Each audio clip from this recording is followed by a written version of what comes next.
Hey guys, Ash here again at Flight Sim Reviews, and today we're just going to be looking at the climb and cruise portion of the IFly 737 Next Generation for FSX. Right now, I am climbing through FL 127 and have the autopilot engaged in level change mode and LNAV. 22,000 is the altitude that we're headed to at this moment.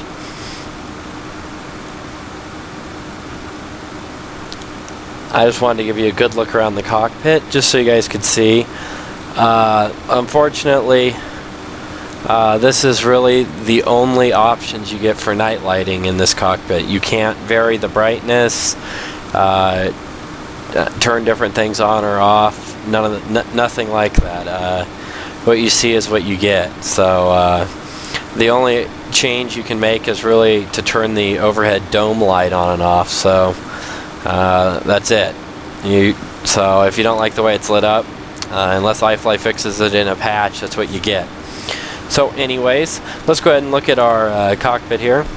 You have your standard chronometer, or chronograph, and you can set that. There's multiple timers you can run within that. On our primary flight display, we've got a 320 knot bug set and a 20,000 foot bug set. This is our flight director, and hopefully this airplane regains the LNAV. Everything, I have to admit, on this airplane, the LNAV and the VNAV are very finicky. As you can see, it just flew through the the path there. So anyways, it looks like it's turning back on, but if it flies over it, then we have to reset the heading, which is a bummer. Anyways, standard barometric pressure down here, your compass, ground speed, indicated airspeed, all that good stuff. There we go. I hadn't activated the command yet. Anyways, I must have bumped the controls. Anyways, your standard map here with your compass, ground speed's 232 knots, true airspeed's 257 knots, wind is a headwind at 261 at 23 knots. This is our path, our flight plan. VRR1 is Bravo Juliet Charlie that we're tracking, and VRR2 is Delta Victor Victor. There is no terrain on this aircraft. We can look at our position from the radials that it's tracking, and on the VRs. Data, that'll usually give you the time to hit the waypoint. So like Delta Bravo Lima, we'll get there at 2:26 Zulu. Nearest airports, waypoint, and stations, VORs and ADFs and such. You can also look at your flight plan in its entirety. VOR if you're doing VOR to VOR navigation, and an approach screen there. You can again flip the DUs around if one of them was to fail. You can adjust the brightness on them, which is good since you can't adjust really anything else about the night lighting in here. Artificial horizon, backup altimeter and airspeed, compass, and backup VOR. Obviously your engine parameters and system parameters if you want them. Pretty standard stuff. I'm going to go ahead and do a level change up to 32,000 feet, which is our cruise altitude on this flight. So we'll go ahead and hit level change, and the plane should accelerate up to 320 knots and climb to 32,000 feet. Earlier I must have bumped the stick. Again, it's very, very touchy. In real life it's touchy that, you know, it'll turn off the autopilot and put you in control wheel mode pretty quick, but it's overly sensitive on this airplane. Flight controls, all that panel, navigation, fuel temperature, fuel pumps, your electrical panel. It shows you different voltages of different systems, batteries, buses, etc. Standby power panel, ground power switch, bus transfer panel, APU, windshield wipers, and then again, it's unfortunate, but that's the overhead panel view. You can't go up or down from that, otherwise you have to get into the right seat. But you have your bleed air system here, so the recirculation fans, your packs, isolation valve, bleed air from turbine 1 and turbine 2, your engine driven and electrically driven hydraulic pumps, pressurization system. There's 3 settings: auto, alternate, and a manual setting if you want to take control of the outflow valve yourself.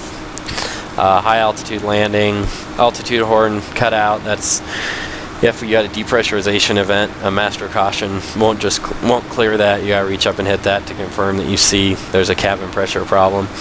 On this screen, you can see that our cabin altitude is about 4,000 feet, and the differential pressure is 7 psi, and that the cabin right now is descending. I'm not quite sure why that is. That's something screwy with the airplane. As you know, we're still climbing here to 32,000. So, oh, here it goes. It's going to come up now.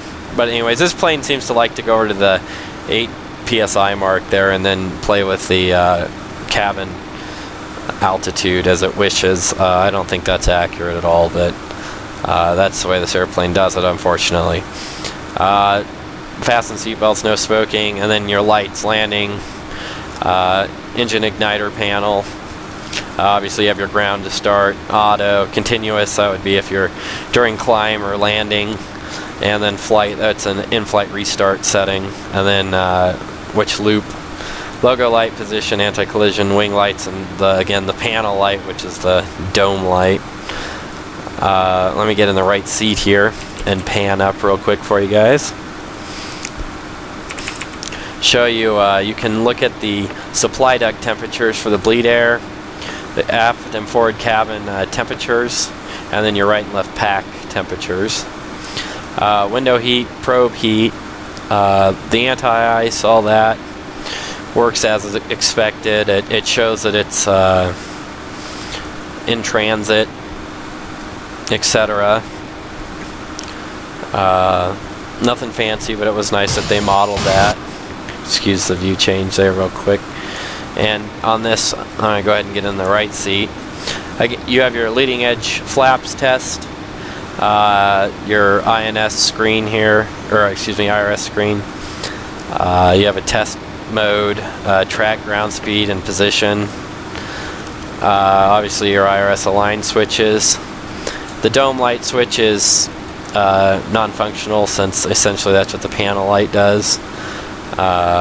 And obviously a service interphone to call the ground, but that doesn't work. Switch doesn't work either.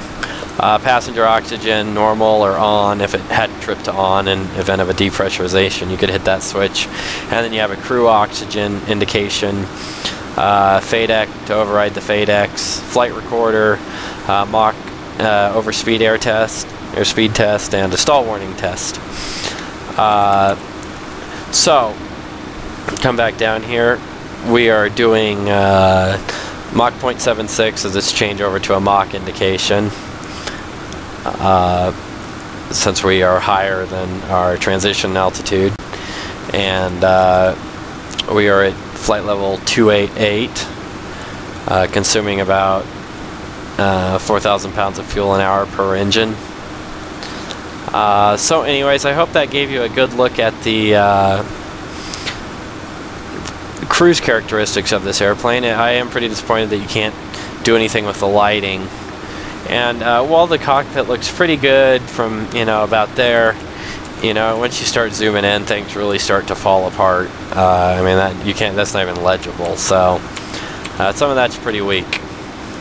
Anyways, and to double check the cabin pressurization, as you can see, we're right at, like I said before, we're at 8 psi, and now the cabin's finally climbing. So I don't know why it's, you know, going to take us that high on the differential pressure before the cabin climbs, but that's not modeled correctly. Anyways, as far as the pedestal, pretty standard. Fire, 2 comm radios, 2 nav radios, selectors, your TCAS and ADF, rudder trim, and this is panel lighting back here, but again, it's non-functional. So that's hopefully gave you a good look at the IFly 737NG cockpit in the cruise portion.